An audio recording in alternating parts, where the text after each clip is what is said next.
Hey folks, Nick Harrington here, and one thing I want to talk about here is as we're fishing these summer walleyes, we've got rising water here on Lake Oahe. We'd had a couple years that we were really low, and in that time we have this vegetation that grew up along these shorelines. So for example, this is a main lake flat. It's a big flat, several mile flat lawn just adjacent to the main body. And along it you see all this weeds, all this grass, all this vegetation has grown up, and now as the water's rising back up, this is all getting flooded. So what I want to do is I want to come in here, and I'm using bottom bouncers with spinners.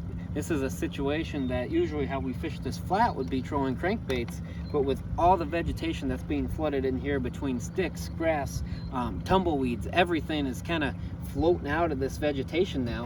And so that's an area that now we're best suited to do bottom bouncers and spinners. This allows me to still go relatively fast, cover water. I'm kind of going back and forth between that 8 and 12 feet because the walleye, as you can see, they're right along where this grass is going to be. That's where there's going to be perch, there's going to be all sorts of forage, and that's where those fish will be right there with them. So one of those situations that you kind of let the area yourself fishing kind of dictate how you're going to fish it. In this case, something I would generally look to troll crankbaits, I'm going back to bottom bouncers and spinners just because of all that debris in the water. And again, I want to be as close to this area as possible, and this allows me to get right up along those edges, exactly on the contour I want to be, fish precisely, and yet still cover a good amount of water because this is still a very large piece of structure. So I've got to try to figure out where all these fish are along it. Good fishing.